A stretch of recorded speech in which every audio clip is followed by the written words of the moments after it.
Bonjour à tous, bienvenue dans le Racontage, l'émission où de sinistres inconnus vous racontent mal. Une histoire préalablement bien racontée dans un livre. Merci. Ça commence trop bien.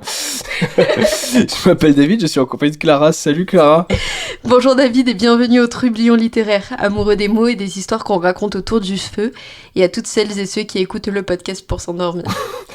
Alors ça fait longtemps, on est de retour avec un livre quand même fort connu, donc vous l'avez vu, vous avez bien cliqué dessus, vous savez de quoi on va parler. Alors juste pour revenir sur ça, la genèse de ce pourquoi on veut parler de ce bouquin, c'est qu'à la base, on voulait parler d'un bouquin qui était censuré aux États-Unis, parce qu'on le rappelle, tout le monde le sait, on bat des records de censure là-bas de livres.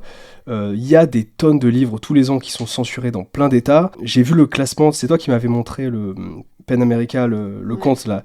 Ils font des classements et ils montraient tous les ans un petit peu quels étaient les livres les plus censurés.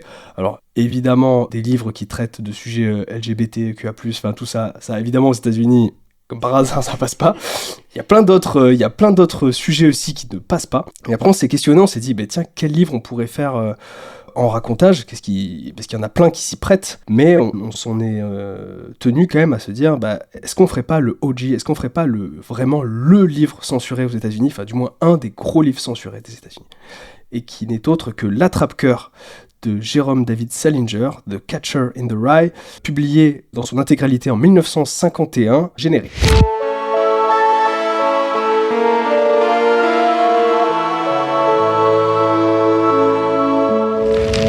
Alors Clara, L'Attrape-Cœur, J.D. Salinger, qu'est-ce que tu peux m'en dire ? Donc on s'attaque à Salinger aujourd'hui, et c'est pas une mince affaire, comme tu le disais, c'est un roman qui est complètement censuré. Dans le dernier podcast, on parlait des passages de Shakespeare qui l'étaient. Bon là, c'est tout le bouquin. Avant de présenter l'auteur, je souhaite juste rappeler cette triste réalité, c'est-à-dire qu'aux États-Unis, il y a plus de 10 000 bouquins qui sont bannis des bibliothèques, ou sont sévèrement censurés, et ce chiffre ne fait qu'augmenter. La source, c'est PEN America, c'est une association qui lutte pour la liberté d'expression. Association très active qui publie régulièrement les chiffres et les nouveaux bouquins soumis à la censure. Et L'Attrape-Cœur fait partie donc de cette liste des romans les plus censurés, et on va voir pourquoi après. Ceci étant dit, Jerome David Salinger, né en 1919 et meurt en 2010. C'est un auteur américain à la bibliographie assez mince, son roman le plus connu étant évidemment L'Attrape-Cœur. Celui-ci met en scène Holden Caulfield, qui apparaît dans l'œuvre de Salinger dans une nouvelle de 1942 intitulée I Am Crazy. L'Attrape-Cœur n'est pas une autobiographie, en revanche, il narre allègrement son histoire en la prêtant à Holden. En 1932, l'auteur intègre une école privée prestigieuse dans laquelle il dirige l'équipe d'escrime, mais il est renvoyé 2 ans plus tard à cause de ses résultats médiocres. Et vous allez voir que c'est précisément ça le sujet du livre. Pour ce qui est de la censure, pourquoi, alors qu'il s'agit d'un roman initiatique, est-il censuré ? D'ailleurs, lorsque je parle de la censure ou de ces banned books, ça ne veut pas dire qu'on ne peut pas les lire aux États-Unis, ça veut dire que certains États ont choisi de les bannir de leur bibliothèque.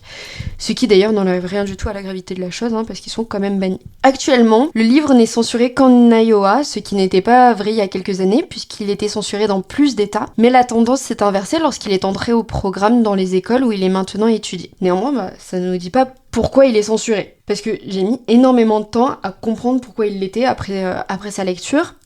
En fait, la censure ne vient pas du contenu du livre, mais du contexte. Il faut savoir que plusieurs tueurs, au moment de leur arrestation, l'avaient dans leur table de chevet, donc par extension, il a été catalogué comme livre dangereux, et boum, censure. Alors oui, on le verra, on peut comprendre pourquoi il était dans ces tables de chevet, cynisme, isolement, absence de sensation de réalité, etc. Et tous les termes qu'on va retrouver dans les podcasts de True Crime. Bref, L'Attrape-Cœur, c'est devenu un classique de la littérature américaine, et j'ai eu de la chance parce que je l'ai déniché. Je pense d'ailleurs que les bons livres, on les déniche plus qu'on nous les conseille, enfin voilà. Et je l'ai lu au sortir de l'adolescence, alors que j'étais un peu dans cette phase rebelle, un peu comme Holden, et donc ça a alimenté quelque part un peu ce feu en moi, et je comprenais vraiment ce qu'il me disait, et je trouve que je l'ai lu au bon moment. Ouais, je pense le meilleur contexte possible, quoi. C'est clair, je sortais de l'école, j'allais rentrer dans une école aussi un peu prestigieuse, et j'étais en opposition avec les autorités, et donc j'allais ah putain, ok. Ouais, je vois. Ouais. Donc voilà, je l'ai lu au bon moment, je pense. Ouais, je pense que là, pour le coup, vraiment bon moment, bon contexte. Parce que moi aussi, je l'avais lu plus jeune, je l'avais lu, je crois, au collège. C'était un pote qui me l'avait conseillé. J'avais adoré, mais je me rends compte aujourd'hui, en le relisant, que en tout cas me concernant, j'étais passé à côté de plein de trucs dans ce bouquin. J'avais aimé surtout sa forme, donc son verbe, sa manière de parler qui est vraiment inoubliable. On va le voir, le narrateur, il est vraiment inoubliable. C'est vraiment le truc le plus remarquable de ce livre, presque, c'est ce narrateur, quoi. Et le style qui est vraiment fou. Mais j'avais quand même oublié plein de trucs et qui sont assez fins, quand même, sur la notion d'isolement, la notion de perte de repères, de dépression. Ça, j'avais, pour le coup, pas les clés. Quand je l'avais lu la première fois, j'avais vraiment pas les clés. Et là, en le relisant aujourd'hui, je me suis dit, d'accord, en fait, le bouquin est encore plus fin que je ne le pensais. Voilà, le livre est super. C'est quand même fou de se dire qu'un bouquin comme ça, parce que j'avais lu la biographie aussi, il a été assez mal vu très vite, ce livre, mais ça a quand même tout de suite été un best-seller. C'est ça qui est fou. C'est un bouquin qui n'a cessé de se vendre. Aujourd'hui, il est vendu a priori à plus de 65 millions d'exemplaires, ce qui est quand même remarquable et cool. Je me dis, c'est trop cool. Et d'ailleurs, Salinger, il a écrit que ce roman-là, j'ai l'impression. Il a écrit des nouvelles après, mais le gars, après, il est parti à la campagne et tout. Il était en mode, j'ai fait mon taf, j'ai fait un livre de fou, voilà, donc voilà. Donc aujourd'hui, nous allons donc traiter de l'attrape-cœur, on va tenter de le raconter, je pense que ça va être aussi un petit défi à raconter, parce que si, factuellement, ce bouquin, vous allez le voir, il se passe pas grand-chose non plus, d'un point de vue narratif, il se passe très très peu de choses, ça se passe sur une durée très très restreinte, et il y a très peu de péripéties, donc je sais même pas trop comment ça va se raconter, ça se trouve le podcast va durer 10 minutes, on ne sait pas. En tout cas, bon, laissons-nous vous parler du livre préféré de votre assassin de star préféré peut-être. donc vas-y, je te laisse commencer. Holden Caulfield raconte son histoire depuis une maison de retraite où il suit une thérapie.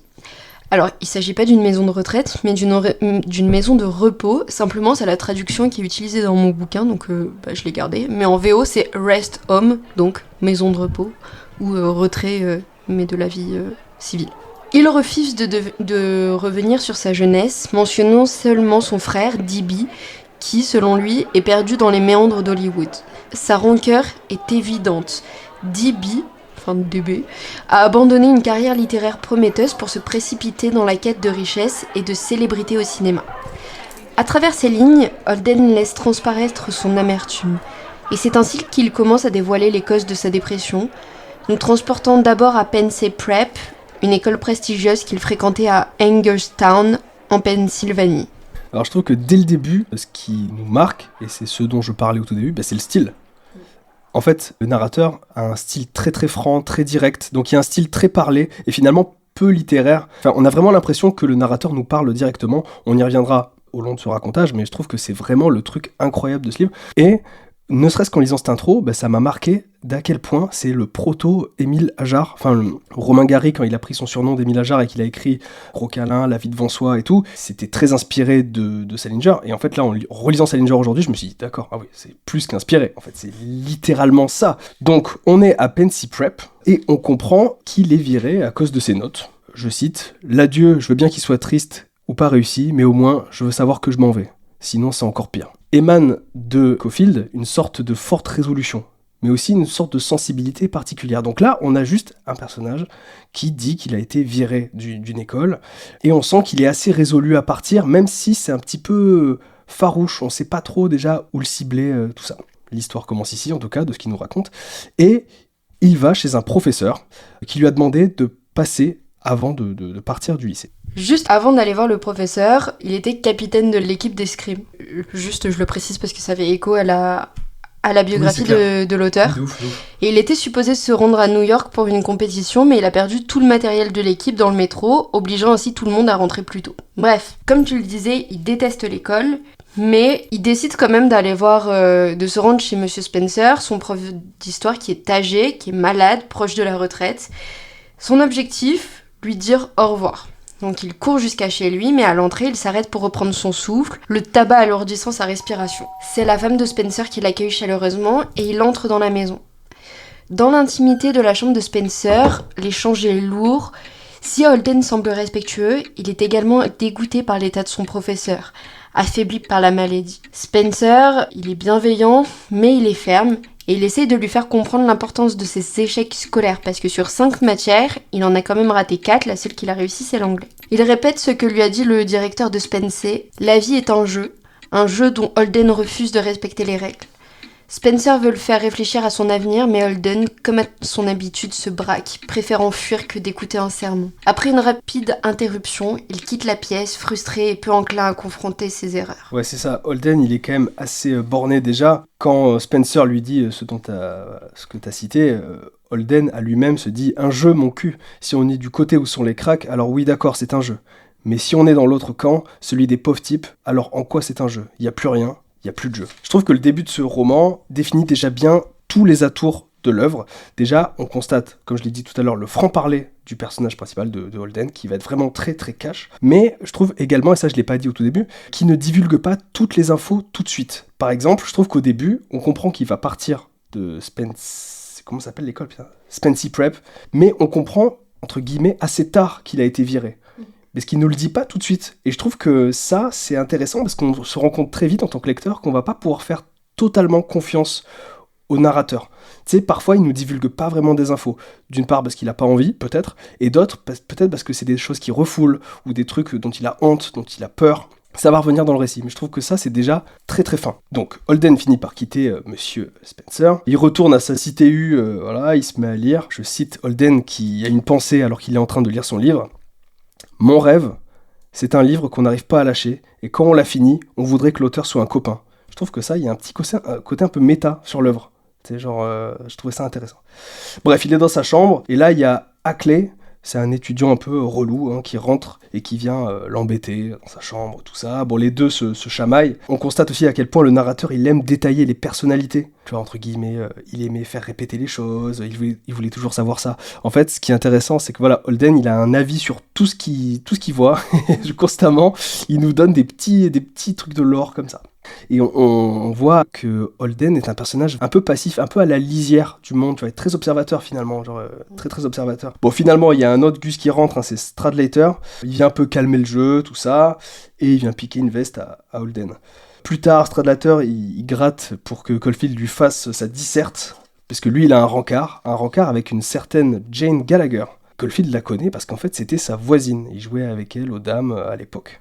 C'est au moment où il est dans sa chambre que Holden porte pour la première fois son nouveau chapeau de chasse. C'est une casquette rouge à long bord pointu, et cette casquette, c'est vraiment la marque de fabrique de Holden, qu'on va retrouver. Voilà, effectivement, il est très observateur, mais cette casquette, c'est Holden. Et c'est marrant parce que l'immeuble dans lequel il dort, dans lequel il crèche, puisque c'est le terme qu'il utilisait, c'est Ossenburger Hall. C'est un bâtiment nommé d'après un riche diplômé de Pensy, devenu prospère grâce aux pompes funèbres. Ça donne aussi un peu le ton. Ouais. Bref, il se souvient de Jane avec une précision émotive. Lorsqu'il jouait aux dames, elle gardait ses rois au dernier rang, fascinée par leur aspect esthétique. Stradler, lui, ne semble pas partager cet intérêt, ce qui exaspère encore Holden. Avant de quitter la chambre, Stradler emprunte à Holden une veste pied de poule. Après son départ, Holden se trouve rongé par des pensées contradictoires sur Jane et Stradler. C'est à ce moment qu'Ackley réapparaît, s'installant dans la chambre et s'adonnant à ses manies, pendant qu'Holden tente de supporter sa présence jusqu'à l'heure du dîner. Donc là, j'ai essayé d'être assez courtoise. Ses manies, c'est il s'est rongé les ongles, il s'est coupé les ongles, il est en train de trifouiller les boutons qui sont sur son visage. Donc il y a vraiment, c'est ça.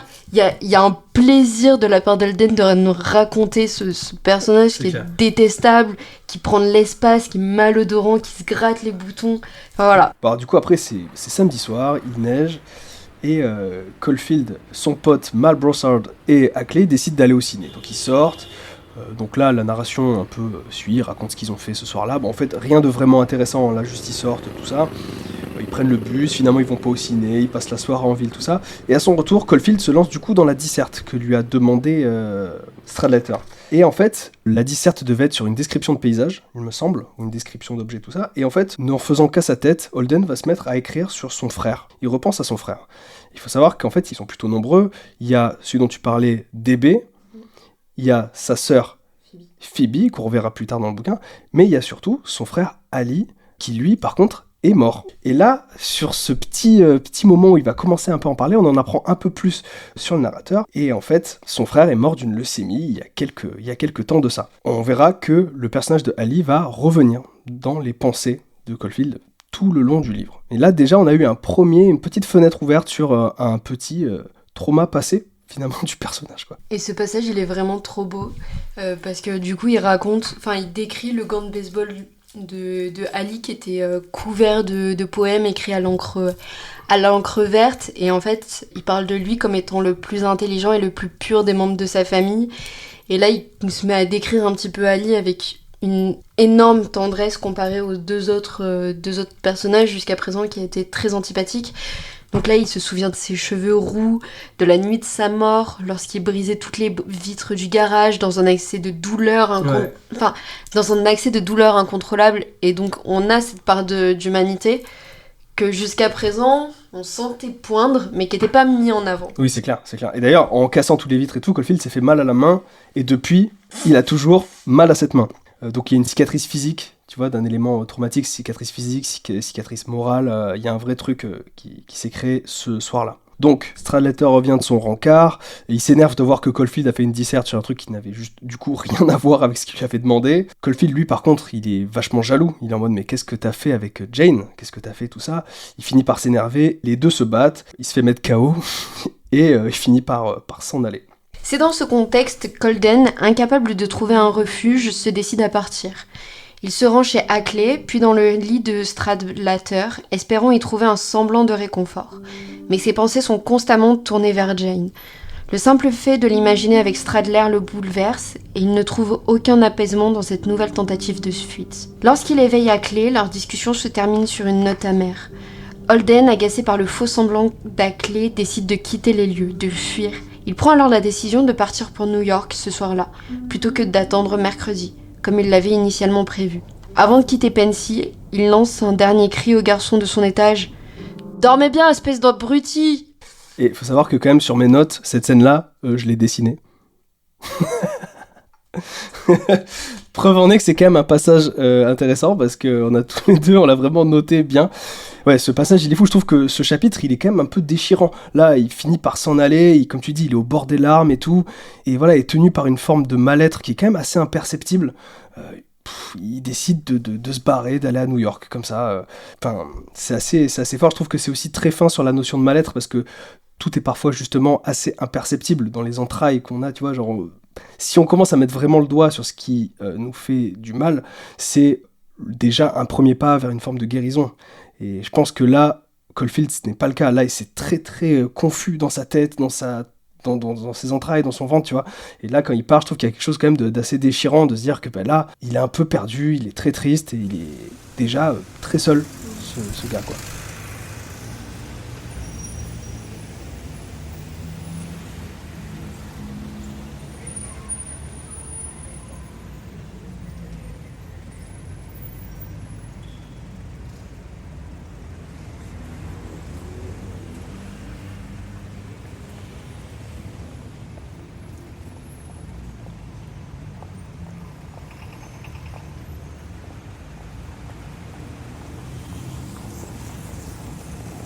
Le chapitre suivant, du coup c'est trop tard pour un taxi, c'est la nuit. Caulfield du coup va prendre le train pour New York. Dans le wagon, il fait la connaissance avec une Madame Morrow, qui est la mère d'un petit à Pensy, d'un élève, qui est a priori un petit con d'ailleurs. Caulfield se fait passer pour un certain Rudolf Schmidt. Il ment sur son identité. Il mitonne au sujet du petit là, qui s'appelle Ernest. Et il dit ouais il est super, tout ça. C'est un chapitre qui est un peu marrant, parce qu'on voit à quel point Caulfield il aime bien aussi jouer avec le monde autour de lui. Là, il joue des personnages, tout ça. Mais aussi on voit à quel point il a aussi un besoin intrinsèque de se fondre dans le paysage, de changer. Parce que là, à la première occasion, il va pas dire son nom. Bon, déjà, parce qu'il a pas envie qu'on sache où il est et tout ça. Mais il a quand même ce truc de... Il aime se cacher, il a besoin de se cacher. Il est pas très très solide sur les appuis. Il finit par mitonner qu'il rentre chez lui parce qu'il a une tumeur. À cela, on se souvient que son frère Ali est mort comme ça. Et le chapitre se termine par Caulfield avouant au lecteur qu'il ne peut pas s'empêcher de mentir. Donc là, je trouve encore un petit doute sur la narration, mais aussi, voilà, preuve que le narrateur cherche une place, une contenance. Et donc, il arrive enfin à New York. Et là, à Penn Station, Holden se sent plus seul que jamais. Il a personne à qui se confier. Son frère est à Hollywood, sa sœur est trop jeune. Jane, donc son ancienne amie, s'est éloignée. Il y a bien Sally Hayes, une autre fille, mais il préfère ignorer cette option-là. Il prend un taxi jusqu'à l'hôtel Edmond où il se retrouve une fois de plus confronté à la déshumanisation du monde autour de lui. Dans sa chambre, il assiste à des scènes bizarres, des actes de folie qui, au lieu de le rassurer, lui retournent l'esprit. Il appelle alors Faith Cavendish, une fille aux mœurs légères, mais elle refuse de le rencontrer, prétextant qu'elle doit dormir. C'est dans cet enchaînement de frustration et de rejet que l'on perçoit l'intensité de la dépression de Holden. L'attrape-cœur ne commente jamais ouvertement la détresse du protagoniste. Plutôt que de l'analyser, le récit montre dans un silence accablant l'érosion de sa santé mentale. Salinger nous invite à observer plutôt qu'à comprendre les comportements de Holden, à déceler dans ses actes la lente chute dans un abîme qu'il refuse de nommer. Toujours agité, Holden change de chemise et descend au Lavender Room, la boîte de nuit de l'hôtel Edmond. Avant de quitter sa chambre, une pensée fugace le traverse, appeler sa petite sœur Phoebe. Il l'appelle affectueusement la vieille Phoebe, et en la décrivant, la compare étonnamment à Ellie, qu'il évoquait déjà au chapitre 5. Ouais, je trouve que déjà c'est très bien vu ce que tu dis sur ce côté très silencieux, on y reviendra à la fin, mais là c'est très très bien dit comme tu l'as formulé, c'est que le livre n'est jamais trop frontal sur ce qu'il veut t'expliquer. Je trouve que vu qu'on passe par la voix de Caulfield, eh ben, tout est un petit peu brinque-ballant et tout, et on ne peut que discerner entre les mots, entre les phrases, ce mal-être. Mais il est jamais très clair, il est jamais très précis, tout ça. C'est vraiment très fin. Et du coup, Salinger, c'est ça, il nous fait vraiment observer le truc. Et l'autre truc, c'est que voilà, comme tu dis, il reparle encore une fois de sa sœur, tout ça. Et ce narrateur, du coup, il a aussi constamment cette faculté de revenir à son passé ou à ses racines, tu vois, il parle constamment de ses frères, de sa sœur, et je trouve que là, c'est un des premiers moments, déjà, dans le livre, où t'as, toi, en tant que personne qui l'écoute, envie de l'arrêter, tu sais, de lui dire, ok, chill, raconte-moi, du coup, peut-être ta vie, frère, tu vois, genre, tu vois, t'as envie de l'arrêter de l'écouter, mais lui, il est dans une sorte de fuite en avant perpétuelle, tu vois, genre, là, je vais à New York, là, je vais à l'hôtel, là, maintenant, je vais au bar, machin. Il est constamment dans ce truc, dans cette fuite en avant, et jamais il prend le temps de s'arrêter vraiment sur les choses. Il s'arrête juste par petits coups comme ça, très inattendus. Bon, il va au bar, il danse, il passe la soirée avec 3 femmes qui étaient là au bar, elles finissent par partir sans lui, il se retrouve seul. Autre leitmotiv de l'œuvre, c'est qu'en fait, quoi qu'il fasse dans ce bouquin, il finit toujours par se retrouver seul après. Le bouquin, c'est quasiment agencé que comme ça d'ailleurs. C'est des rencontres au fil de sa pérégrination, et lui qui se retrouve seul après. Donc Holden, il est tout seul, hein, il repense à Jane, il évoque des souvenirs avec elle. Il évoque même un souvenir un jour où, alors qu'ils jouaient aux dames tous les deux, un homme bourré demandait s'ils avaient à boire, tout ça, s'il y avait à boire dans la maison. Jane n'a rien dit et s'est mise à pleurer. Et on comprend que c'était son beau-père. Je trouve que là, sous la naïveté du verbe, sous ce côté un peu enfantin, se cache une histoire un peu sombre. Et je trouve que ça résume aussi bien l'œuvre. Je trouve qu'il y a une espèce de profondeur là-dedans. Encore une fois, il nous dit pas tout, Holden. Il nous dit les infos que quand ça lui chante, tu vois, et t'es en mode putain, mais ça c'était une info un peu dure, tu vois, et tu vois, il nous la lâche comme ça, comme une petite anecdote racontée comme ça. Et finalement, il décide d'aller dans une boîte que son frère fréquentait, qui s'appelle le Ernie's. Arrivé chez Ernie's, Holden se laisse distraire par le piano d'Ernie, mais le spectacle ne parvient pas à capter son attention. Il s'installe à une table, boit un scotch et un soda, et se perd dans les conversations des autres clients qu'il trouve à la fois déprimantes et superficielles. Là, il croise Lillian Simmons, une ex-petite amie de D.B., ce qui le pousse à quitter les lieux pour échapper à cette rencontre malaisée. À ce stade du roman, la solitude de Holden devient de plus en plus palpable.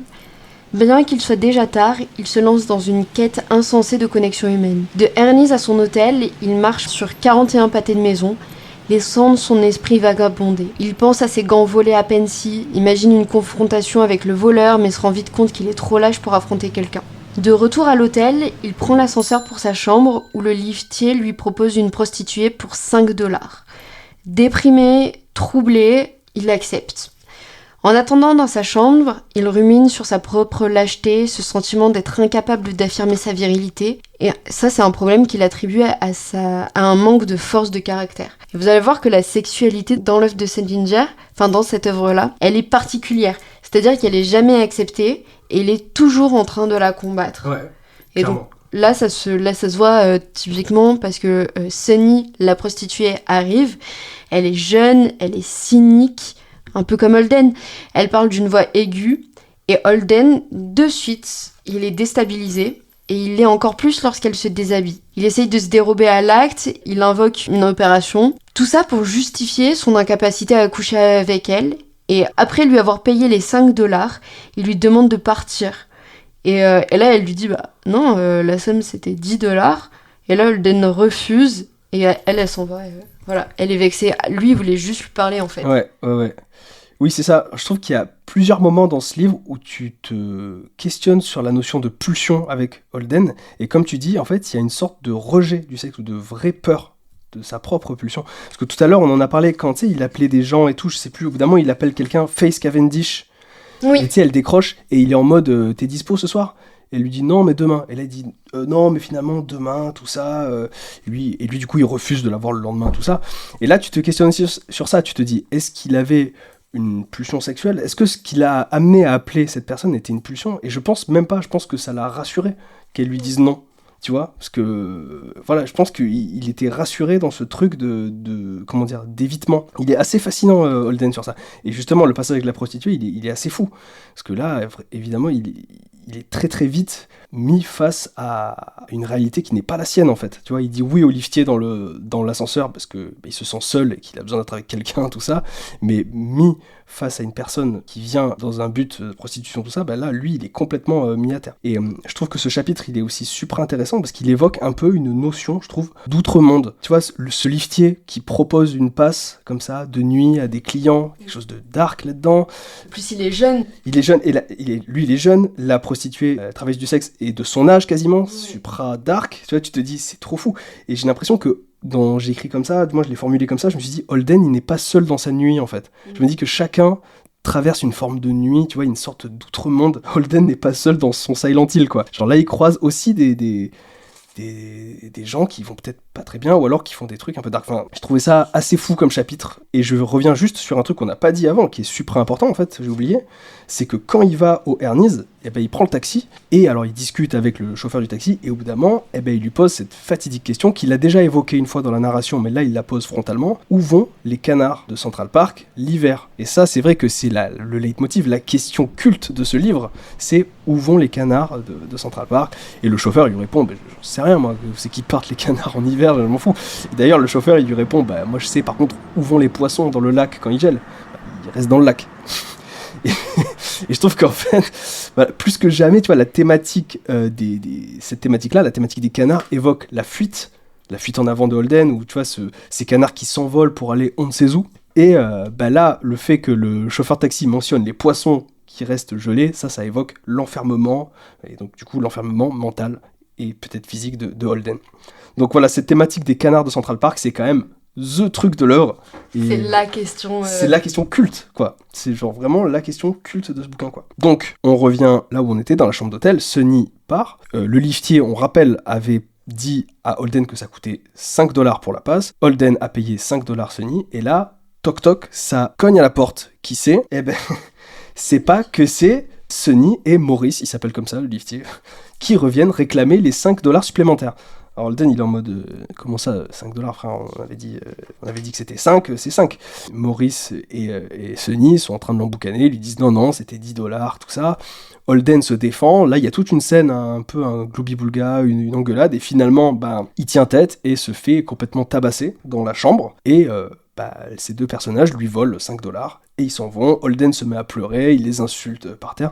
C'est une scène, pareil, qui est un petit peu dark, hein. Dans la continuité du chapitre précédent, je trouve que ce passage de l'hôtel, il est quand même assez bresson, quoi. Ouais, franchement, ça se termine, il est en train de pleurer par terre, on lui a volé de l'argent, alors qu'en plus, lui, il a rien fait, quoi. C'est ça, et c'est surtout que juste avant, il dit, mais j'ai pas envie de me battre. Juste avant, il dit, j'ai pas envie de me battre. Mais il tient tête, quand même. Et là, c'est ça, et c'est une succession d'altercations, en fait, et c'est hyper triste pour lui parce qu'on sent qu'il a pas envie d'être dans cette position-là. Oui, c'est clair. Après, il a quand même, tu vois, juste après, il part dans une espèce de fantasmagorie, il s'imagine en train de le flinguer, tout ça. Ça, c'est un peu, entre guillemets, normal, tu sais, quand t'as une haine. Il a la haine, là, il est en mode, putain, triste comme jamais. Holden va se coucher en songeant au suicide. Et oui, parce que ça vient de temps en temps par petites phrases comme ça, mais il l'a déjà évoqué une fois, il l'évoque rarement, mais il y a un moment où il a déjà évoqué le suicide, c'était au départ, avant que Sunny arrive dans la chambre, je cite, « Je vous jure, je me disais que je serais presque mieux mort tout compte fait. » Donc, la notion de suicide, voilà, elle traverse l'esprit de Holden de temps en temps, ça ne nous rassure pas tout ça, il va pas bien.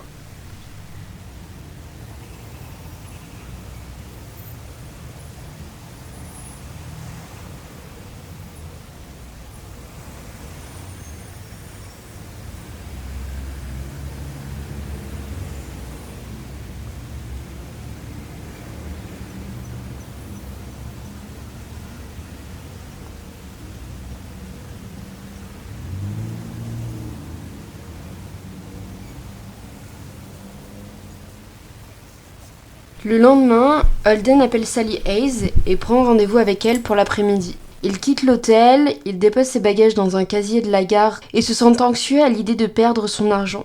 Il pense à son père, souvent en colère quand des choses disparaissent. En mentionnant sa mère, il fait une brève remarque. Je cite « Elle ne se sent pas très bien depuis la mort de mon frère Ali ». Holden redoute que la nouvelle de son expulsion ne perturbe profondément sa mère, fragile, à laquelle il semble particulièrement attaché. Il se rend dans une petite sandwicherie pour prendre son petit déjeuner. Là, il croise 2 religieuses qui partent enseigner à Manhattan. En les observant, il repense au monde superficiel et mercantile de l'école préparatoire qu'il vient de quitter, un univers qu'il déteste profondément. Presque malgré lui, il engage la conversation avec l'une d'elles sur Roméo et Juliette. Bien... Mais le fait-il aussi bien que le racontage, on ne sait pas. Bien qu'il éprouve du dégoût pour la religion, il fait un don de $10 à l'œuvre de charité.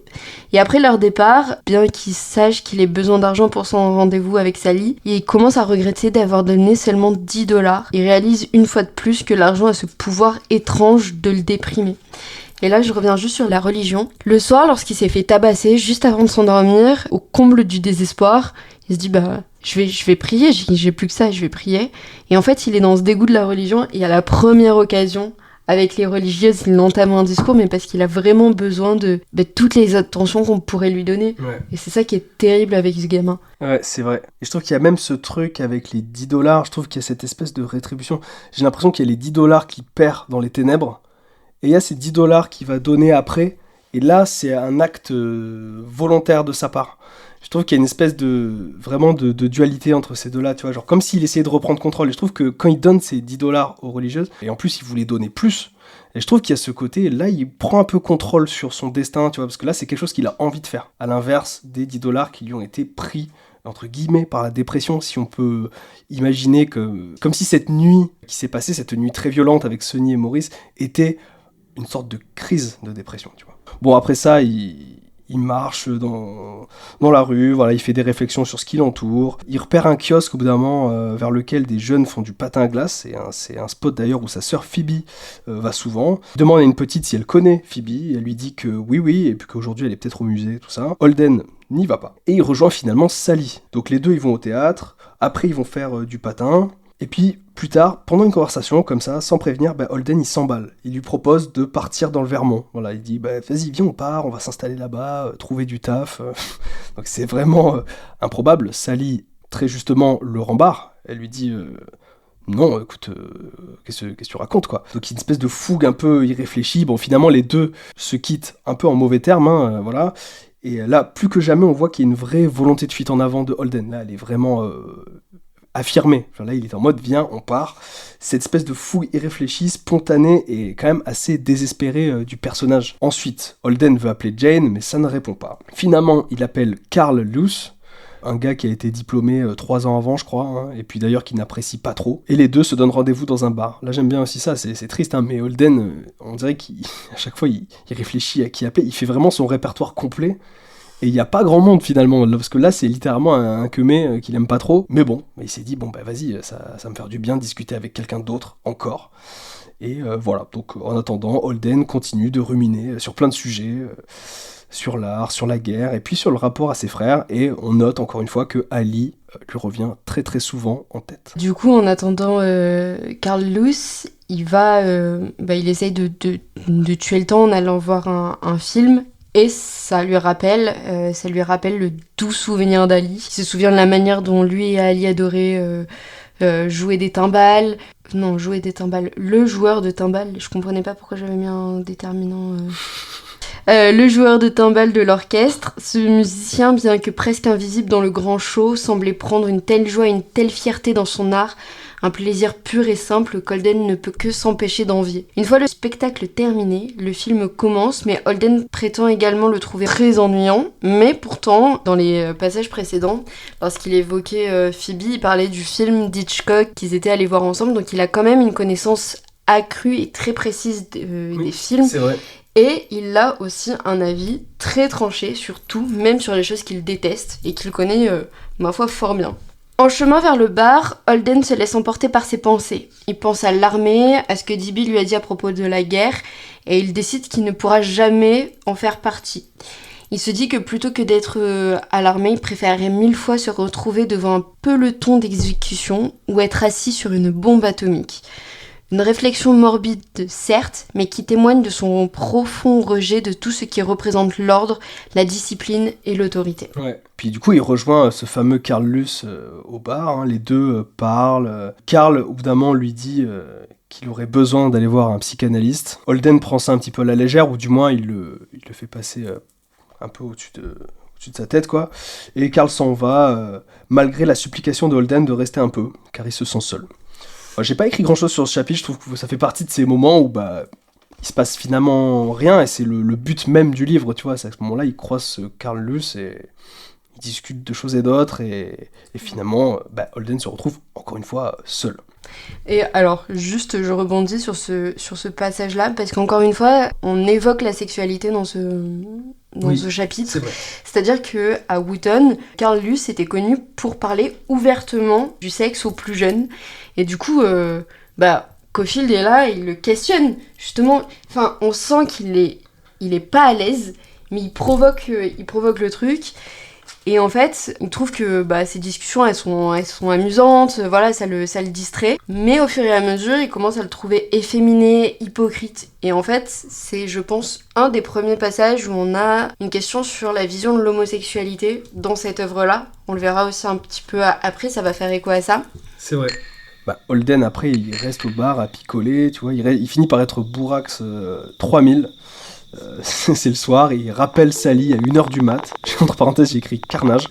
C'est jamais un bon move. Puis il sort du bar en pleurant. Il décide d'aller à Central Park et il s'assoit sur un banc face au lac vide de tous ces canards. Et là, il repense à plein de choses. Il repense à son passé, il repense à Ali. Il rumine sur la mort. Il repense à une fois où il est allé voir la tombe de son frère sous la pluie. Et là, franchement, c'est un des plus beaux passages du livre. C'est une dinguerie. Et du coup, je l'ai cité entièrement, je vais le lire parce que c'est genre juste magnifique. Donc, au sujet de la pluie au cimetière, les gens en visite au cimetière se sont mis à courir à toute pompe vers leur voiture. Je me sentais devenir dingue. Ces gens, ils avaient qu'à monter dans les voitures et mettre la radio et tout, et puis s'en aller dîner dans un endroit agréable. Tous, excepté Ali. Et ça, je pouvais pas l'admettre. Je sais bien que c'est seulement son corps qui est au cimetière et son âme est au ciel et tout, le grand blabla, mais quand même, je ne pouvais pas l'admettre. Je voudrais tellement pas qu'il soit là. Vous l'avez pas connu. Et si vous l'aviez connu, vous comprendriez. Passe encore quand il y a du soleil, mais le soleil, il vient que quand ça lui chante. Très beau. Franchement, à ce moment, c'est en mode, ok, who's cutting onions? Ah ouais. Franchement, Jokes on you. J'avais déjà prévu de pleurer aujourd'hui. Non, franchement, c'est beau. Et on voit à quel point ce personnage, sous ses trucs un peu sous son masque un peu de franc-parler, de trucs un peu naïfs, un peu cash, il a quand même une sensibilité de dingue, en fait. Il est super sensible, ce personnage de Holden Caulfield, et il a une vision quand même de la société, du monde qui l'entoure, qui est quand même assez juste, assez viscéral. Il est super intelligent, ce personnage, quand même. Tu vois, il y a ce truc-là... Et juste avant ce passage au cimetière, et je pense que c'est cet enchaînement-là aussi qui est terrible, c'est qu'en sortant du déjeuner, juste après, il s'est rendu chez un disquaire et il a acheté un vinyle pour sa sœur. Et donc, il se balade avec. Et là, juste avant d'aller au cimetière... d'avoir cette réflexion, il trébuche et il écrase le disque, et là il se retrouve comme un con, il s'arrête et il a le cœur lourd, et c'est encore une fois de se dire là j'ai échoué, et c'est pour lui en fait c'était pas juste un disque qui s'écrase, et du coup il pense à sa sœur, et juste après il y a ce passage magnifique que tu viens de citer, et cette succession de moments, elle est juste à pleurer. Ouais, je suis d'accord. En plus, ça se passe de nuit, donc là, c'est la deuxième nuit. Le livre, je sais pas si on l'a dit, mais ça se passe qu'en 3 jours. Cette histoire se passe qu'en 3 jours, 3 nuits.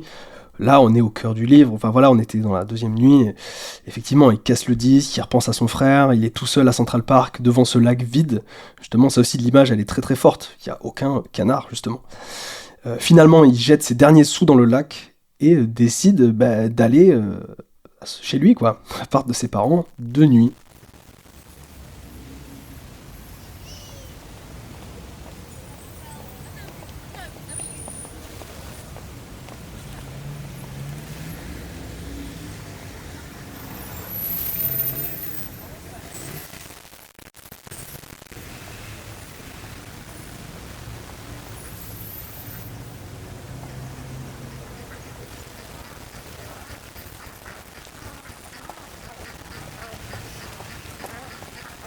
En fait, il va pas juste chez lui, il va essayer de se faufiler discrètement. Il va attendre que ses parents s'endorment pour essayer de rentrer à la maison, pour essayer de parler à Phoebe et essayer de repartir sans que personne, enfin sans que ses parents s'en aperçoivent. Et du coup, il marche pour le long trajet qui l'attend. Et là, arrivé devant l'immeuble familial, il prend l'ascenseur. Et heureusement pour lui, l'ascensoriste à minuit. Je sais pas si ce mot existe, mais moi je l'ai trouvé très cool hier soir à minuit. Donc voilà. Il est absent. Et du coup, il parvient à convaincre le remplaçant qu'il souhaite rendre visite au Dick Stein, donc des voisins qui habitent en face des Caulfield. Il se glisse alors dans l'appartement familial, espérant trouver Phoebe. Mais elle n'est pas dans sa chambre. En silence, il se dirige vers la chambre de D.B. car Phoebe aime s'y réfugier lorsqu'il est à Hollywood.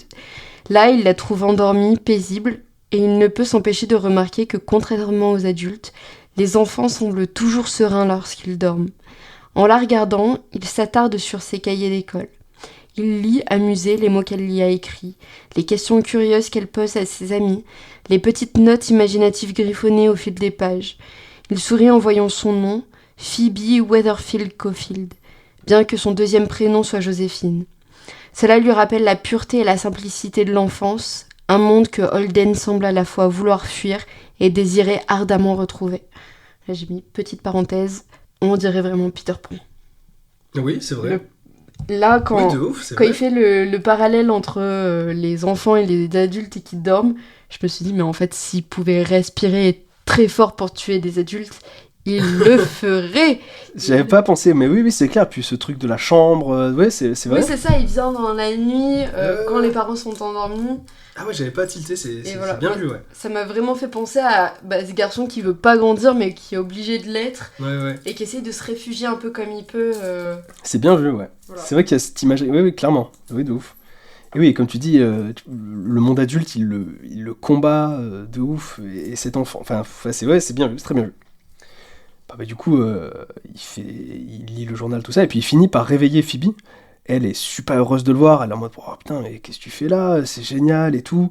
Elle lui dit que les parents sont partis pour la soirée, qu'ils rentreront tard, donc il est safe. Puis les deux discutent de choses et d'autres, et puis elle finit quand même par griller qu'il s'est fait virer de son école. Donc là, Phoebe, elle n'en revient pas, quoi. Elle est en mode « Non, tu t'es fait virer, quoi, c'est un truc de fou !» Au bout d'un moment, elle lui dit même, de toute façon, t'aimes rien, quoi. Elle est assez cash aussi avec lui. Elle lui ressemble beaucoup, en fait, sur plein de points. Tu sens qu'elle est quand même très très fine, très pertinente. Tu vois, elle a des réflexions très cash. Et enfin, elle lui ressemble beaucoup. Et d'ailleurs, lorsqu'elle dit ça, elle dit, mais papa va te tuer. Et là, Holden, il essaye de s'expliquer. Et en fait, Phoebe, elle est super vexée. Et donc elle refuse de l'écouter et elle fait exactement comme lui, c'est-à-dire qu'elle fuit. En fait, elle prend l'oreiller et elle se la met sur la tête parce qu'elle veut s'enfermer dans son propre monde et elle veut pas écouter ça. Et donc elle aussi, elle fuit. Et donc là, Holden quitte la chambre pour aller chercher des cigarettes. C'est ça, ouais, c'est bien. En fait, elle lui ressemble beaucoup, même sur ça. Effectivement, elle est dans la fuite.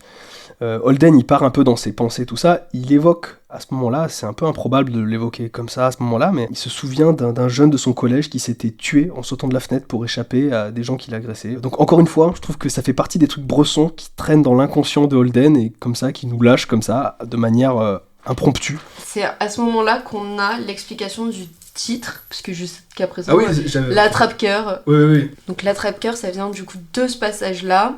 Phoebe demande à Holden ce qu'il aimerait faire dans la vie, et là, Holden, il est tout hésitant, et il finit par lui parler d'un rêve étrange et symbolique. Il s'imagine dans un immense champ de seigle, perché au bord d'une falaise. Des enfants jouent dans le champ et s'approchent dangereusement du bord. Lui, Holden, il est là pour les rattraper, pour les empêcher de tomber. Et il serait l'attrapeur dans le seigle. Et Phoebe corrige doucement sa citation dans du poème de Robert Burns. Les paroles sont « If a body meets a body coming through the rye » et non « catch a body ». Mais pour Holden, cette version inventée est un symbole de son désir de protéger l'innocence et de protéger les enfants. Encore une fois, ça m'a vraiment fait penser à Peter. Ah ouais, maintenant, sous cet éclairage-là, c'est obvious, quoi. Et ouais, je trouve que c'est intéressant que le titre du livre soit quand même expliqué très tard dans le roman, parce qu'en fait, ce titre, il est super mystérieux. Qu'il soit traduit, donc la traduction française, l'attrape-cœur, qu'est-ce que c'est que et The Catcher in the Rye, C'est très mystérieux jusqu'à très tard dans le livre de ce pourquoi le livre s'appelle comme ça. Et l'explication de Caulfield, du coup, elle est finalement très très imagée, c'est ça. Elle vient d'un poème qu'il a lui-même modifié à sa manière pour en arriver à une conclusion, à une espèce de métaphore. Mais cette métaphore-là, elle est quand même très très parlante. On sent qu'il est quand même animé de bonnes intentions, ce Holden. Il a envie de retenir les enfants qui tomberaient de cette falaise. Donc la métaphore est quand même très belle, quoi. Donc en fait, il a une volonté extrêmement bienveillante de préserver les jeunes, sûrement de sa trajectoire à lui, en fait. Alors, il quitte la chambre de sa sœur et décide d'aller appeler un prof qu'il avait eu, fut un temps, monsieur Antolini. Antolini lui demande est-ce que t'as des ennuis, tout ça? Bah, du coup, viens à la maison ce soir et tout. Au moment de partir, les parents de Holden arrivent, donc Holden se cache. Puis finalement, il arrive à s'enfuir en se faufilant, tout ça. Sa sœur, avant de partir, lui donne ses sous de Noël. Holden, plus à fleur de peau que jamais, fond en larmes, prend les sous et s'en va. Et en échange, il lui donne son chapeau de chasse. Et oui, je l'ai pas noté. Il lui donne le chapeau. Qui représentait tout ce qu'il était, puisque depuis le début, son chapeau de chasse, et là il lui donne, c'est vraiment le symbole ultime des liens qui les unissent. Non, mais en vrai, ce passage, il est trop beau, et c'est intéressant qu'il donne à Phoebe, parce qu'encore une fois, il a un rapport très très fusionnel avec cette sœur, qui lui ressemble beaucoup, et on verra dans la fin du livre que, le fait qu'il lui donne le chapeau, je trouve que c'est intéressant. Holden arrive chez les Antolini, ils sont un peu éméchés, c'est un couple, ils sont un peu éméchés, tout ça. Madame Antolini fait des cafés, puis elle va se coucher. Antolini et Holden parlent d'avenir, et le professeur le presse de ne pas abandonner les études. L'échange, à ce moment-là, il est quand même très intéressant, très bien écrit, et on sent quand même que Antolini, il est quand même bienveillant, ce personnage. Alors moi, je pense que sa bienveillance, elle est cassée dès le début. Ah, tu trouves ? Parce que, ouais, quand il décrit la femme, la femme d'Antolini qui est dans son peignoir, et il y a un truc un peu dégoûtant dans cette... C'est-à-dire qu'il est dans un appartement qui est... Enfin, il le décrit très élégant, ce sont des gens qui sont très cultivés, mais il est en bordel, l'appart, et il le dit pas ouvertement, mais le fait de voir Mrs. Antolini pas préparée avec... sur le point d'aller se coucher, ça le dégoûte. Oui. Et du coup, je trouve que c'est une première brèche, tu vois, alors que il est bienveillant, ce professeur, mais je trouve qu'il arrive à créer des brèches là où, normalement, il devrait pas y en avoir. C'est vrai. Et puis les deux sont un peu éméchés, c'est jamais dit clairement, mais on sent qu'ils sont un peu bourrés. Et ça, pareil, c'est vrai qu'il y a une petite dissonance un peu étrange. Effectivement, comme tu dis, il y a des petites dissonances, mais quand même, Antolini, il est quand même, dans sa manière de voir les choses, tout ça, il est quand même... très érudit, et surtout, il est quand même de très bons conseils pour Holden, très bienveillant. Holden va se coucher, il y a une petite ellipse, il se réveille en pleine nuit parce qu'il sent quelque chose qui le touche, et puis en prenant conscience, il constate que c'est monsieur Antolini qui est en train de lui caresser le visage en pleine nuit. Alors là, Holden, il est un peu terrorisé, il fait mine de devoir aller chercher ses valises qu'il aurait laissées à la gare, tout ça, et il s'enfuit, un peu trauma de ce qui vient de se passer. Ça ramène à ce que je disais tout à l'heure sur la chambre d'hôtel, c'est encore un chapitre sur la face cachée du monde, je trouve, parce que, en fait, malgré son savoir encyclopédique et ses analyses bien pertinentes, tout ça, monsieur Antolini est lui aussi, je trouve, perdu dans sa nuit à lui, qui serait peut-être le refoulement, juste, tu vois. Et tu vois, genre, encore une fois, il y a une face cachée de chaque chose, et malheureusement, Holden, malgré lui, il se retrouve un peu pris dans ce truc-là, quoi. Je sais pas comment tu l'as trop interprété, ce passage-là. Ouais, non, alors moi, c'est vrai que je l'avais pas vu forcément comme ça. Moi, je l'avais vu comme le double du passage au bar de Karl.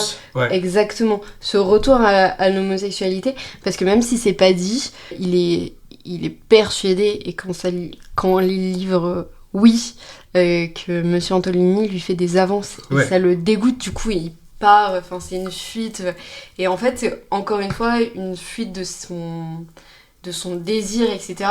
Et j'ai l'impression qu'en fait la sexualité, lorsqu'elle est abordée, c'est toujours avant une fuite. La sexualité est abordée, ça le dégoûte, et c'est un moyen pour lui de fuir. Oui, c'est vrai. Mais ouais, je trouve que c'est un passage vraiment mystérieux du livre quand même, parce que c'est quand même assez un peu choquant, quoi, parce que là, il y avait un attouchement sur un gosse qui était en train de dormir, enfin c'est quand même choquant. Mais je trouve qu'il y a quelque chose d'aussi assez triste. Moi j'ai vu ça sous l'angle du refoulement, je me dis que Antolini, voilà, encore une fois, était un personnage qui peut-être pris lui aussi dans une spirale de ça va pas trop, et il cache des choses à sa propre psyché, quoi. En tout cas, Holden, un peu paumé, plus paumé que jamais, et comme tu dis, plus seul que jamais, s'enfuit.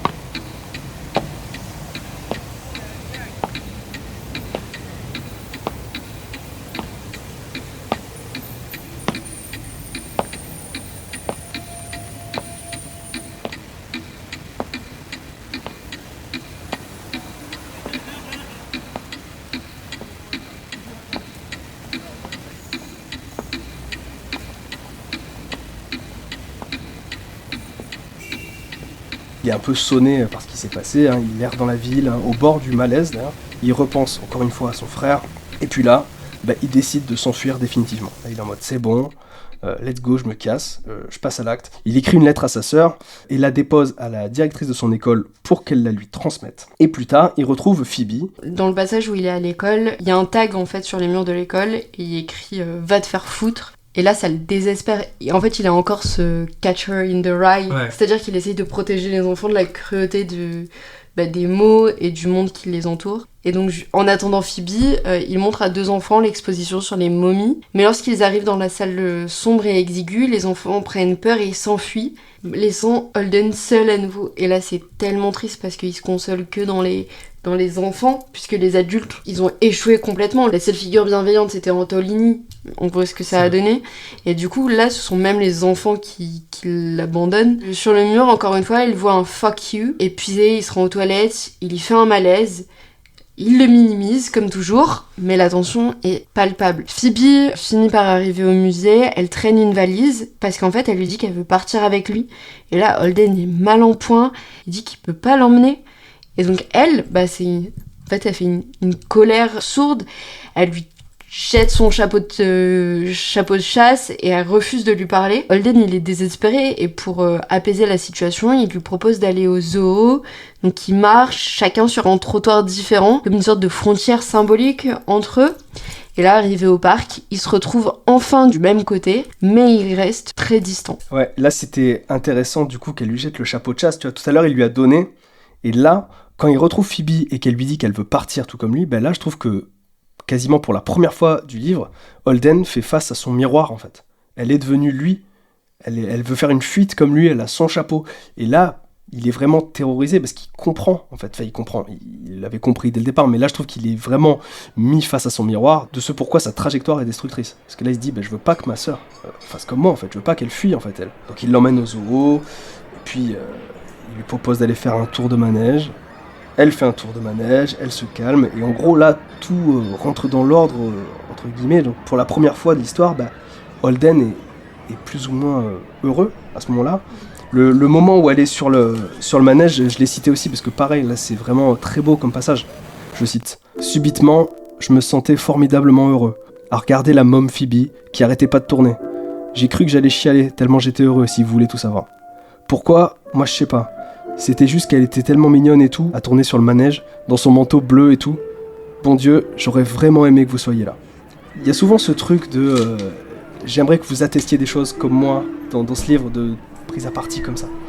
Et donc là, c'est à ce moment-là, tu te dis, l'attrape-cœur a finalement réussi sa mission. Il a sauvé sa sœur, entre guillemets, de l'errance éternelle ou de la chute de cette fameuse falaise métaphorique. Et donc le livre se conclut, entre guillemets, presque sur une sorte de happy end, douce amère certes, mais une forme un peu de happy end, où finalement, Holden, il n'a quasiment rien fait de tout le livre, mais son action finale, elle a quand même du sens, parce qu'il protège sa sœur, et finalement il arrive à la dissuader de ne pas fuir. Et en fait, le livre s'arrête, il reste un chapitre très court, où on revient au début, on a fait la boucle, et fin du récit, on comprend du coup qu'Holden est interné, comme tu disais, dans l'établissement médical, et qu'il est enfin suivi par des médecins, par des psys, et que peut-être que ce qu'on vient de lire était un monologue qu'il avait fait, enfin un soliloque qu'il avait fait à un psychanalyste, peut-être, qui lui avait demandé de lui raconter son histoire. On ne sait pas. En tout cas, j'ai écrit « Remets-toi bien, Sancho ». Et c'est surtout que, effectivement, on a comme tu le disais, on a une fin douce amère, puisqu'il dit, à la rentrée, je vais intégrer une nouvelle école. Donc là, on se dit, en fait, ça y est, peut-être que c'est un nouveau départ. Et il dit, peut-être que cette fois, je vais y arriver. Peut-être pas, mais j'espère que cette fois, je vais arriver à m'intégrer. Et on se dit, ouais, je te le souhaite. Vraiment, c'est tout ce que je te souhaite. De fou. Et comme on a eu un moment hors du cas où on se dit, c'est possible. Enfin, du moins, moi, je lui souhaite. Ouais, c'est clair.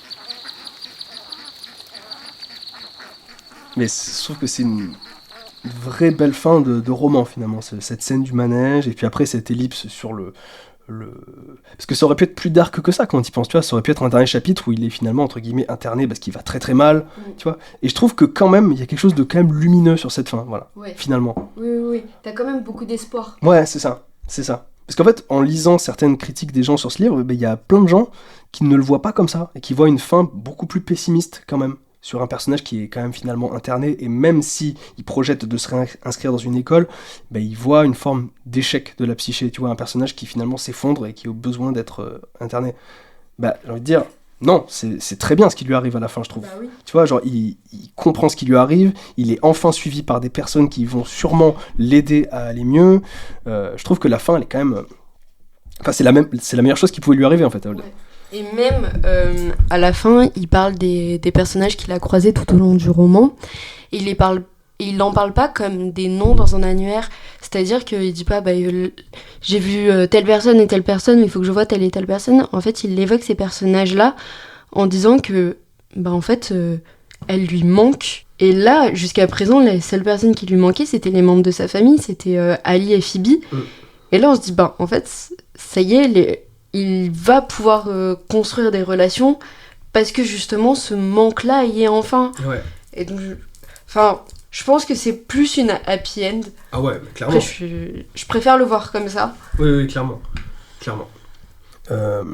Juste en ayant terminé, je me suis dit que c'était un bouquin quand même qui était très fin sur la notion de mal-être. Moi, j'ai déjà dit pendant le racontage. Mais déjà, un truc qui est intéressant, et ça, c'est parce que ça rejoint la biographie de Salinger, mais c'est que Holden, déjà, finalement, c'est un petit bourge, au final. Tu sais, il y a ce truc intéressant de se dire, c'est une famille qui a de l'argent, il est dans une bonne école, tu vois, entre guillemets, la dépression peut toucher tout le monde, tu vois. Parce que lui, en fait, il n'est pas vraiment dans le besoin, tu vois. Ça aurait pu être un truc plus cliché, finalement, d'un personnage qui est vraiment dans la hesse, tu vois. Et finalement, il n'est pas du tout dans la hesse, entre guillemets, tu vois. Genre, sa famille l'aime. Le mal-être et la dépression peuvent vraiment toucher tout le monde. Et un autre truc que je trouve super fin sur le mal-être, ça, pareil, je l'ai déjà dit, mais je vais le redire un peu mieux peut-être, c'est que vu qu'on est dans sa tête, les raisons de la dépression ne sont que survolées. Tu l'avais bien dit tout à l'heure aussi. Par exemple, son frère Ali.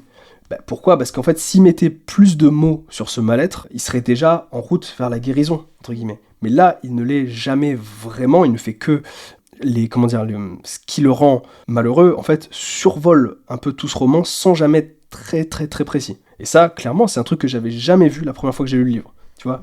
Franchement, le sous-texte avec son frère Ali qui est mort d'une leucémie et qui revient constamment dans sa narration, ça je l'avais pas vu et ça me paraît maintenant obvious en le relisant aujourd'hui en tant qu'adulte, tu vois. D'accord, ok, t'es une vraie fêlure quoi, genre cette mort-là, tu l'as pas encore digérée, vraiment pas quoi. Je trouve que c'est très très intéressant ce truc-là et je trouve que c'est un livre qui est du coup très très conscient de son dispositif. Le parti pris d'avoir un personnage comme ça qui est si réaliste, tu vois, dans sa manière de parler, tout ça, mais ça fait partie intégrante du dispositif narratif, tu vois. Et qu'en fait, si le livre avait plus mis les mots sur la dépression, ça aurait cassé le dispositif. Ouais, tu vois. C'est vrai. Là, ça reste très focus, très tight sur son angle d'attaque et ça ne change pas du début à la fin. Et ça, trop fort. Vraie finesse d'écriture. Je trouve que c'est aussi un livre où le personnage narrateur est si fort qu'il arrive à occulter l'auteur. En fait, je me dis, c'est peut-être pour ça qu'il y a tant de personnes qui ont qui ont fait de ce livre un livre de chevet. Tu vois ce que je veux dire ? En fait, je me suis dit, je sais pas si c'est très clair. C'est intéressant parce qu'il crée un lien direct avec le lecteur et il court-circuite l'auteur. Et l'auteur, avec tout ce qu'il représente, tu vois, l'homme de lettres, l'intelligence, l'érudition. Et là, on a juste un jeune gars qui te parle à toi, en fait. C'est trop smart ce que tu dis. Mais c'est vrai, en plus, il y a plein d'apostrophes dès le début. Ouais. C'est vous. Comme tu dis, on peut... Enfin, si on inclut dans l'équation l'auteur, on se dit, voilà, c'est une apostrophe, c'est une manière d'alpaguer un petit peu son lectorat. Et il parle au psychanalyste. Mais c'est vrai que l'auteur disparaît complètement. Ouais, de fou, c'est ça, genre... Et du coup, non, c'est le vous, c'est pas le au psychanalyste que c'est... Oui, c'est ça. C'est nous. C'est ça. C'est nous. Il y a vraiment un lien direct qui se fait et je connais très peu de livres qui arrivent à créer un tel... court-circuitage d'auteur finalement, que ça d'ailleurs peut-être aucun, je sais pas, mais en tout cas là c'est assez incroyable d'avoir mis de côté justement son érudition d'auteur, tous ces trucs-là, pour, encore une fois, faire un dispositif très précis, la psyché d'un jeune qui va pas bien et qui est très franc-parler, et de l'avoir tenu de A à Z. Au final, ça marche parce qu'il existe, quoi. Et Holden, il existe. Oui, et puis en même temps, tout ce truc, il tient avec les marqueurs de l'oralité qui sont super bien maîtrisés par Salinger. Ouais, C'est-à-dire que, oui, ok, c'est le langage de l'oral, mais c'est très très dur à tenir, c'est très très dur de l'écrire sans être dans le trop ou sans être dans le côté un peu superficiel. C'est-à-dire qu'il a créé un personnage qui s'inscrit dans le réel, qui joue avec le réel et qui est juste trop bien foutu et qui sort pas une seule fois de son personnage. Oui, c'est clair. C'est clair. Et ça, il sort pas une seule fois de son personnage, et du coup, je comprends d'autant plus à quel point ce livre pouvait être un vrai livre de chevet, ou même un livre, un copain, quoi, un livre pote. C'est fou, mais c'est un livre pote, finalement, de manière méta, c'est vraiment un attrape-cœur dans la notion qu'on imagine Holden, tu vois, genre, c'est peut-être un livre qui peut t'aider si tu vas pas bien, parce que, t'es pas seul, quoi. Je trouve que c'est un peu ce que renvoie le livre aussi, et finalement c'est quand même très très beau, quoi. Et du coup ça fait, c'est exactement ce que tu disais tout à l'heure lorsqu'il lisait le livre et qu'il disait en fait j'ai envie que l'auteur soit un copain. Oui, de fou, c'est ça. Mais comme Holden et Salinger, l'impression d'être avec un pote en fait. Ouais, c'est clair. Quelle bonne idée de censurer des livres aussi fins quand même. C'est quand même très très sympa comme idée. Est-ce que t'as d'autres trucs à dire sur l'attrape-cœur ? Non. Ça va. Bon, là, j'ai rien qui me vient en tête tout de suite. En tout cas, je suis très content de l'avoir relu. Et j'ai pas lu les nouvelles. Tu les as lues, toi, les nouvelles ? Alors, j'ai lu I Am Crazy, et j'ai pas lu les autres. Et du coup, I Am Crazy, il y a le Holden dedans. Ouais. Et ça a été écrit après ? Non, en 41. 42. Ok. Voilà. Ok. D'accord, mais donc c'est apparemment... le premier test avec Caulfield ? C'est ça. Et apparemment, dans d'autres nouvelles, il y a les Caulfield qui apparaissent aussi. Enfin, la famille Caulfield apparaît. Ok, d'accord. Mais j'ai pas lu assez... Ouais, je serais curieux de les lire aussi. Franchement, ok. Parce que c'est quand même étonnant aussi comme bibliographie, quand même, cet auteur. Ça fait phaser, quoi. Bah oui. C'est que des petites nouvelles. Ouais. Et là, il a ce gros roman, ce monument littéraire américain. C'est clair. Et après, discretos jusqu'en 2010, le gars, à la campagne et tout. Bon. Donc voilà, si vous n'avez jamais lu L'Attrape-Cœur, malgré le fait qu'on vous l'ait spoilé, lisez-le parce que ça vaut le coup. Et d'ailleurs, finalement, il n'est pas très spoilable parce qu'encore une fois, il se passe pas grand-chose, vous l'avez constaté. Et il se lit surtout pour le style, pour cette narration qui est vraiment très très puissante. Bon, merci de nous avoir écoutés. Comme d'habitude, partagez, abonnez-vous, tout ça. Et puis on se retrouve... très sûrement bientôt pour un prochain racontage. On n'a pas encore décidé du livre en question, mais ce sera sûrement très très bien. On vous fait des bisous. Des bisous. Et lisez des livres interdits. Oui. J'ai envie d'être le petit diable sur l'épaule.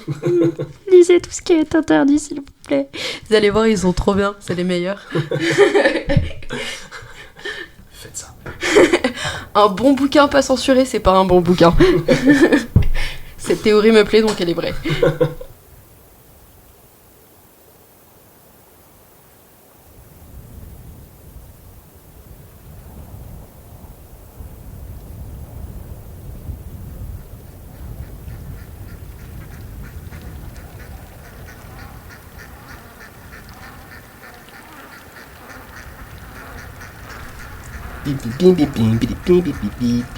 Change de générique, ce sera ça la musique.